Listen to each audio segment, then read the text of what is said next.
mas, enfim, resultado, né, do que a gente vive e desse embrutecimento mesmo, né, do cotidiano, eu acho. Será que dá para a gente fazer um lugar um pouco mais vivo? Bom, já tivemos aqui rios e ruas, já tivemos aqui árvores sagradas. Será que dá para a gente falar de cidade para as pessoas? É por isso que eu chamo agora aqui a Natália Garcia, jornalista.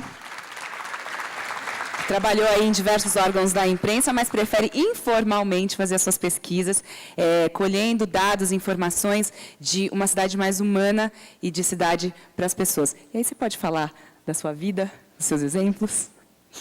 Obrigada, Pétria. Que prazer ser anunciada por você. Eu e a Pétria estudamos juntas na Faculdade de Jornalismo e nos reencontramos há pouco tempo.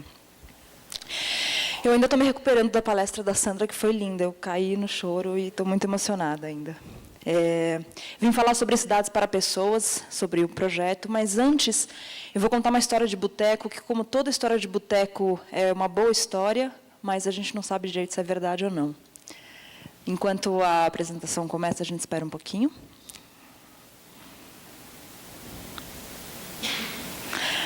Acho que se você apertar F5, rola. Ou não, ou tudo apaga. Eu posso tentar fazer a dança da chuva.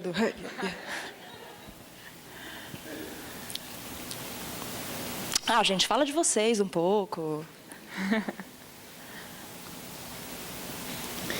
É coisa de geração Y. É total. Né? Coisa de geração Y. E como lidar com o silêncio? Como lidar? E a gente não consegue deixar o silêncio, a gente precisa preencher o silêncio, né? Dá uma inquietação. Mas é natural.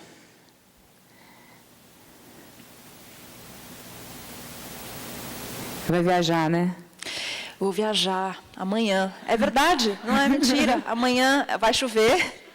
Amanhã eu estou indo viajar, eu vou voltar a viajar com um projeto Cidades para Pessoas. Vou para São Francisco, nos Estados Unidos. Vou para várias cidades, na verdade. Eu vou contar em detalhes a história de para onde, porque ia ser melhor a viagem, certamente. Vamos fazer pequeno, Nath? Pequeno. Vamos fazer pequeno? Vamos nessa, vai rolar. Small is beautiful, boa. Então, vamos lá, cidades para pessoas. Vamos para o próximo. Eu vou contar, então, essa história de boteco, que eu disse que a gente nunca sabe se é verdade mesmo, mas toda história de boteco é boa. Eu ouvi num boteco, eu reproduzo e contem no próximo boteco para onde vocês forem. Dizem que os chineses, quando queriam amaldiçoar alguém, quando queriam dizer alguma coisa muito ruim, desejar alguma coisa de muito ruim para alguém, diziam: eu espero que na próxima encarnação você viva em tempos interessantes. Por que isso é tão ruim? Por que isso é uma maldição tão difícil? Porque tempos interessantes são tempos em que as transformações muitas vezes geram novas ordens de vida, novas ordens de parâmetros do que é certo, do que é errado, do que é bom, do que é ruim, novas ordens mundiais, por assim dizer. A gente, nas aulas de história, viu alguns desses marcos de tempos interessantes, né? A Revolução Industrial, a queda do Império Romano. Todos esses foram marcos um pouco parecidos, talvez, com o marco que a gente está vivendo hoje. Hoje a gente vive tempos interessantes. A gente vive um tempo em que muitas das coisas que eram tidas como certas, dos conceitos pré-estabelecidos, estão se modificando de um jeito muito brutal. Próximo slide, por favor. Eu estou propondo algumas das mudanças que a gente consegue enxergar ou que a gente começa a enxergar se delinearem. Por exemplo, a economia que, do jeito clássico, só media coisas que eram tangíveis, está se transformando na economia criativa, que passa a medir coisas intangíveis e transmitir valor para coisas intangíveis. Em vez de só dar valor para o que é terra, petróleo e ouro, coisas que a gente pode pegar e medir e, portanto, atribuir valor, a gente passa a atribuir valor para coisas novas, inteligência, criatividade, assim por diante. Em vez de possuir, cada vez mais a gente percebe que a gente pode simplesmente utilizar coisas. Em vez de competir, cada vez mais a gente percebe que a gente pode compartilhar. Ou a gente compete, a gente briga os dois, ou os dois podem sair ganhando, os dois podem compartilhar. E aí eu trago essa provocação, essa reflexão. Em vez de pensar na cidade para os carros, a gente começa a perceber que a gente tem que pensar na cidade para as pessoas. Próximo, por favor. E uma das ideias pré-estabelecidas que, na minha opinião, começa a se quebrar nessa nova ordem, que começa a se delinear, porque estamos em tempos interessantes, estamos vendo essa mudança acontecer, é essa ideia de que cidade é uma coisa e campo é outra coisa. Próximo. Eu acho que essa ideia é completamente furada. E eu vou te dizer por que eu acho que essa ideia é furada e por que eu acho que, se a gente insistir nessa ideia, a gente vai se dar muito mal. Próximo. Isso é um gráfico que eu acho que muitos de vocês talvez conheçam. É um gráfico que mostra a população urbana e a população rural. A população urbana subindo e a população rural diminuindo. Tem um lugar em que as duas linhas se encontram. Esse lugar é o ano de 2007. Em 2007, o mesmo número de pessoas que morava no campo era igual ao número de pessoas que morava nas cidades. A partir daí, a população urbana continua crescendo e a rural diminuindo, e lá no final isso é uma projeção para o ano de 2050. Se o crescimento das cidades continuar da forma como a gente vê, em 2050, muito mais gente vai morar nas cidades do que no campo. Próximo, por favor. E aí eu trago uma provocação. Tem um planejador urbano dinamarquês chamado Jangel que diz que a gente sabe tudo sobre o habitat ideal de qualquer mamífero na face da Terra, menos no Homo sapiens. E não é nisso que a gente pensa quando a gente planeja a cidade. A gente pensa em mobilidade, a gente pensa em skyline, a gente pensa em moradia, a gente pensa em urbanização de favela, mas a gente não pensa em onde é que esse bicho vive bem, do que é que esse bicho precisa para viver bem. E essa separação entre campo e cidade é muito emblemática disso. A gente precisa de todas essas coisas que o campo nos traz para viver bem, como bicho, como Homo sapiens. A gente precisa da árvore, a gente precisa da água. E a gente está escondendo essas coisas dentro da gente, criando um habitat que não é o habitat onde a gente, Homo sapiens, vive bem. Próximo. O que é uma cidade para as pessoas, né? Próximo. Eu estou propondo que a gente quebre com essa ideia de que campo é uma coisa e cidade é outra, muito inspirada numa palestra que eu vi há pouco tempo da Lala Denzelan, que é autora do livro Desejável Mundo Novo. A Lala é futuróloga. O que os futurólogos fazem? Basicamente, eles acreditam que tudo que existe hoje no mundo foi sonhado em algum momento. Os carros, a Skype Conference, os helicópteros e assim por diante. Se você não se responsabilizar com o que a gente está sonhando, a gente vai continuar reproduzindo no futuro os erros que a gente está... O futuro vai ser o resultado dos erros do presente, das visualizações equivocadas do mundo do presente. Então, eu proponho que esse conceito, cidade de um lado e campo do outro, seja um sonho. E o que os futurólogos fazem? Eles sonham futuros desejáveis e possíveis e vão andando para trás para entender até que ponto, qual é o caminho reverso para chegar até o presente, entender como é que se percorre esse caminho para chegar no futuro desejável. Próximo. Tudo isso para dizer o seguinte, o meu projeto Cidades para Pessoas consiste em viajar pelo mundo, buscando boas práticas e boas ideias para melhorar as cidades para as pessoas, inspiração, por assim dizer. Mais do que mobilidade, todos esses assuntos importantes da cidade são contemplados, claro, pelo projeto, mas o foco são sempre as pessoas. E o que eu vou tentar fazer aqui agora é mostrar algumas ideias que eu encontrei por aí que talvez nos levem para esse caminho do desejável mundo novo, em que cidade e campo é a mesma coisa. A gente precisa da efervescência cultural, das universidades, das coisas bacanas que a cidade pode nos trazer, mas a gente não pode deixar de viver num habitat que faz bem para a gente como bicho. Como é que a gente chega nesse lugar? Como é que a gente concilia essas duas coisas? Eu não tenho a resposta, mas eu tenho algumas ideias em mente. Próximo, por favor. Esqueci de dizer isso.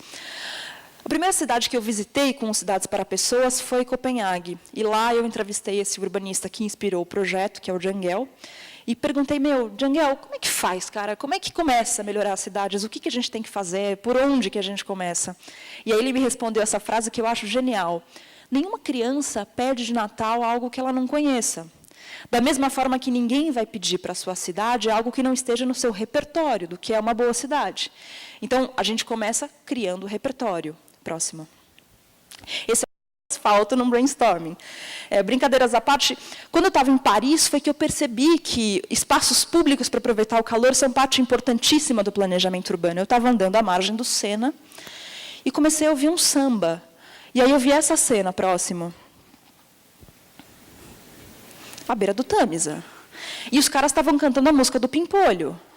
Vocês Vocês conhecem a música Pimpolho? É um cara bem legal. Não? Eles estavam cantando a música do Pimpolho. Alguém riu e lembrou da música por aí. Eles estavam cantando a música do Pimpolho à beira do Sena. Por quê? Próximo. Mais um. Não sei onde está o slide que eu queria mostrar. À beira do Sena tem... o meu tempo esgotou, mas eu tenho um pouquinho, né, porque demorou para a apresentação entrar. À beira do Sena tinha uma avenida correndo, uma avenida expressa correndo, e durante o verão ela é desativada para criar essas praias artificiais. Então, eles tiram... as avenidas elas passam a ser lugares em que esses tanques entram e viram praias artificiais para as pessoas aproveitarem o calor. Próximo. Em Londres, a mesma coisa. Inspirado no exemplo de Paris, eles puseram esses tanques de areia para as pessoas aproveitarem o calor à beira do Tâmisa. Mais um. De novo, exemplo de Londres. E mais um. A próxima ideia é de que o engajamento cívico é tão importante quanto o poder público para a melhora das cidades. E mais um. Todo mundo sabe onde é isso, né? Minhocão. Alguém não conhece o Minhocão? Alguém tem alguma dúvida de que o Minhocão é um péssimo espaço público? Não, né? Mas vamos falar isso com um critério próximo. Esses são 12 critérios para determinar o que é um bom espaço público. Eu não vou ficar me estendendo, mas, basicamente, eles são divididos em proteção contra o trânsito, contra a violência, contra as sensações ruins, conforto, superfícies confortáveis para caminhar, baixo nível de ruído, baixo nível de sensações ruins do clima, lugares onde você possa sentar, permanecer, ter uma vista interessante, e meio ambiente, lugares que contemplem a escala humana, onde você possa aproveitar o clima e assim por diante. Próximo. Falhou em todos, né? Próximo. Só que essa sou eu plantando bananeira no exato mesmo lugar. Por que isso foi possível, né? Aos domingos, o Minhocão já não tem a circulação de veículos, já não permite que pessoas andem de carro. Mas, um dia, uma turma organizada num movimento chamado Baixo Centro propôs um novo tipo de ocupação desse espaço. A partir de um festival de cultura que foi financiado colaborativamente por crowdfunding. E quem não souber o que é isso, me pergunta, que depois eu explico, para a gente não tomar muito tempo dos outros palestrantes. Mas a ocupação do Minhocão foi o seguinte: vamos estender um tapete de grama sintética, vamos botar umas piscinas de litro, vamos botar a gente tocando música. E aí uma multidão de pessoas ocupou aquele lugar, e nesse dia próximo, ele foi qualificado nos 12 critérios para dizer o que é um bom espaço público. Não a partir de uma obra, não a partir de um projeto público, mas a partir do jeito que as pessoas ocuparam aquele lugar. E aí eu perguntei para um amigo meu que estava na organização do Baixo Centro, qual que é o legado do Baixo Centro, né? E ele me respondeu, é o legado do possível. Podia ser assim. Mais um. Essa sou eu no dia. Pô, se eu vejo um cartaz desse falando venha para São Paulo, um cartaz turístico, eu quero ir para essa cidade, para essa São Paulo, sim. Mais um. O uso dos carros precisa ser restringido. Próximo. Vocês sabem qual que é a velocidade média dos carros na hora do rush em São Paulo? Não estraga a minha piada, Luiz. 10, 12, 13, 13, próximo. 13 km por hora, como muito bem disse Luiz, é mais devagar que uma galinha. E aí, inspirados nesse fato, próximo, o SOS Mata Atlântica criou o movimento Vá de Galinha. Claro que eles não estão propondo que as pessoas saiam aladas em galinhas pela cidade, mas estão atentando para o absurdo que é escolher o carro como modal de locomoção numa cidade em que, no horário de rush, a velocidade média é 13 km por hora. Mais um. Eu não vou me estender nessa questão da mobilidade, mas, enfim. A última ideia é de que a bicicleta pode ser um meio de transporte benéfico, inclusive economicamente, para a cidade. Depende do que a gente medir na economia, né? No Brasil, a gente mede muito o quanto que a indústria automobilística é boa para o país, etc., mas a gente não mede os danos de saúde pública que o carro traz, os danos de produção econômica, porque as pessoas basicamente ficam 3 horas por dia, em média, dentro do carro. Quem dirige em São Paulo fica 3 horas por dia, em média, dentro do carro. Isso sem contar o estresse e os problemas psicológicos. Eu vi um dado esses dias de que, em Londres, o maior ganho em termos de saúde pública, quando eles fizeram o pedágio urbano, foi menos gente com depressão. Tudo bem, pessoas tiveram menos problemas respiratórios e cardíacos, mas o maior ganho foi esse, menos gente com depressão. E distúrbios psicológicos que vêm do uso excessivo de carro são muito comuns, inclusive em São Paulo. Mais um? Eu trouxe essas fotos para mostrar que, quando a bicicleta é incentivada como modal, ela pode nos reconectar com esses pedaços de natureza existentes da cidade. Ela pode criar rotas onde, muitas vezes, carros não passam ou que não seriam adequadas para outros modais, mas que de bicicleta pode e fica mais interessante. Aí pode passar algumas fotos na sequência. Mais uma. Isso é em Londres, mais uma. Isso é em Lyon, numa antiga... Eu adoro essa foto, porque isso é a Marginal Rhône, em comparação com a nossa Marginal Tietê ou com a nossa Marginal Pinheiros. Era uma avenida, virou uma via de ciclistas e pedestres. Pode passar mais um e mais um. Para encerrar, eu vou contar uma última história, que é a história do Pipito, que é o passarinho que mora comigo na minha casa. E eu juro que isso tem a ver com planejamento urbano. Pode passar algumas fotos na sequência. Basicamente, nessa hora, eu fico seduzindo a plateia sobre como o Pipito é legal. Mais uma e mais uma. Todo mundo está achando ele incrível, né? Pode parar aí? O Pipito fugiu um dia. Ele fica solto em casa, não tem asas cortadas, voa pelo apartamento, e um dia ele escapou pela grade do apartamento e fugiu. E aí, como é que você procura um passarinho que fugiu, né? Você sai na rua, você viu um passarinho verde de cabeça vermelha? E as pessoas não só não tinham visto, como achavam que eu estava padecendo das faculdades mentais. E aí a gente fez um cartaz, assim, sabe? Procura esse passarinho, família doente e tal. E aí pusemos no quarteirão em volta de casa, e no dia seguinte me ligam. Pô, achei seu passarinho, ele veio parar aqui no meu apartamento. Próxima. Eu moro nesse apartamento, na Rua Capote Valente, em São Paulo. Próxima. O Pipito foi para esse apartamento, na rua de baixo. Ele quis mudar de vida, né? Volta uma foto, por favor. O meu apartamento ele tem guarita, eu conheço todos os porteiros, porque eu ando muito de bicicleta e muito a pé. Mas, vai para adiante agora. Esse lugar para onde ele foi não tem guarita, não tem porteiro, mais um. Tem essas grades e 1000 camadas para você conseguir entrar dentro do prédio e tudo mais. E tem um segurança que fica na porta com aquela cara de mal, controlando quem vai entrar e quem não vai. E daí, bom, imagina, eu cheguei lá e falei, eu vim buscar meu passarinho. O cara vai no radinho, né? Tem um elemento aqui querendo buscar um passarinho, confere, alguém sabe de alguma história assim? E aí, enfim, depois descobriu que de fato tinha ido buscar. E aí eu cheguei, encontrei o Boris, que é o sujeito dono do apartamento onde o Pipito tinha ido parar. E aí eu descobri que não foi ele que viu a placa, foi o segurança que avisou alguém que estava entrando de carro, que botou no grupo do Facebook do prédio, porque os vizinhos não se falam, eles precisam do grupo do Facebook, né? E aí o Boris, por sorte, viu isso no grupo do Facebook e nos ligou. Quer dizer, o que a gente está criando, né? Que habitats são esses que a gente está criando? Que cidades são essas que a gente está criando? Estou falando de espaços privados, mas estou falando da relação deles com os espaços públicos também. Próximo. E mais um. O lugar onde eu sempre termino a minha palestra é aqui, né? Se desproteja. É desse jeito que eu acho, em última instância, que a gente chega nesse desejável futuro, nessa cidade desejável, é se desprotegendo da cidade. As cidades viraram enormes superfícies de passagem, mas tem uma cidade muito legal no meio do caminho que eu proponho que a gente aprenda a recuperar. Esses dias eu li um livro chamado A Geografia da Felicidade, que é um jornalista que viajou o mundo tentando entender o que fazia as pessoas felizes. E um dos países que tinha um índice de felicidade muito alto era a Islândia. E ele foi entender por que as pessoas são tão felizes na Islândia, que tem um clima gélido e tudo mais, e descobriu que lá as pessoas não têm medo de fracassar. Se um grande empresário de 40 anos, por exemplo, larga tudo para ser poeta, ele é ovacionado socialmente, ainda que dê errado. Porque o bacana lá é você tentar fazer aquilo que te toca, que te move, que te faz feliz. O medo de fracassar é um puta empecilho para a criatividade, para a inovação e para essa nova ordem que começa a se formar. A gente está num tempo interessante de mudanças tão profundas que ter medo de ser criativo e medo de fracassar é um puta obstáculo para evoluir. Mais uma. A última coisa que eu tenho para dizer, muito rapidamente. O Cidades para Pessoas é patrocinado colaborativamente por crowdfunding e o prazo para que ele seja patrocinado e eu parta para a próxima viagem do projeto amanhã, eu vou descobrir se ele foi ou não bem sucedido amanhã no aeroporto, o prazo se esgota mais ou menos pela 13h. Eu preciso de R$15 mil, arrecadei 13.557, 92%. Graças a 252 pessoas que acreditaram no projeto. Quem, por acaso, quiser se engajar nessa história e receber alguma das recompensas do projeto, fica o convite. Desculpa essa autopromoção. Mais um, aqui estão os contatos do projeto, meu e-mail, o site para vocês acessarem as informações e para a gente trocar ideias.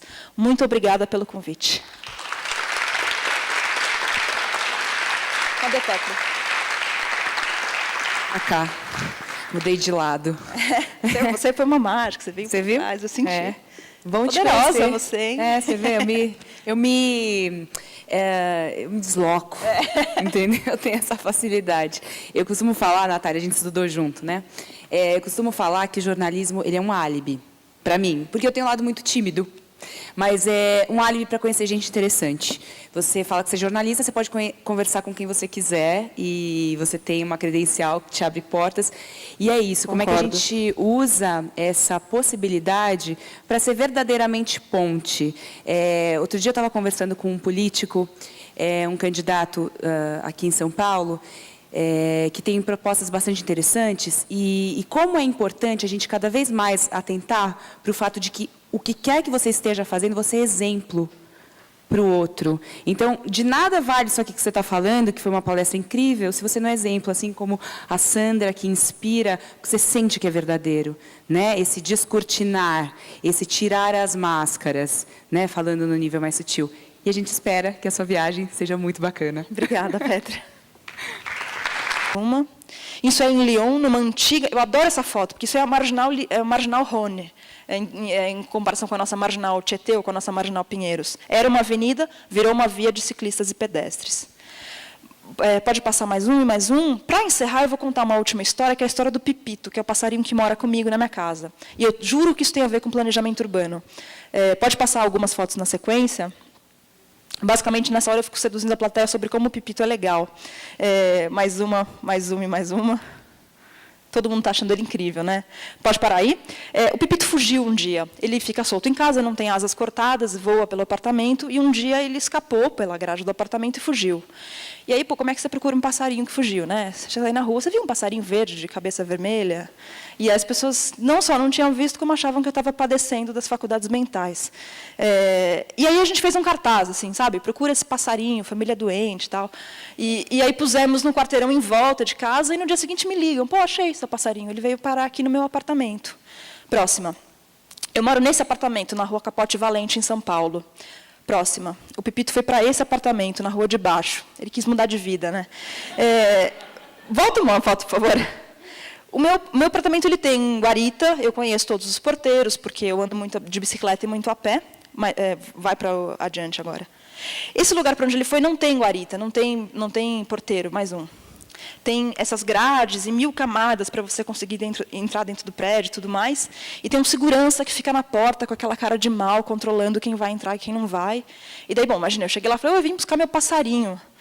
O cara vai no radinho, né? Tem um elemento aqui querendo buscar um passarinho, confere, alguém sabe de alguma história assim?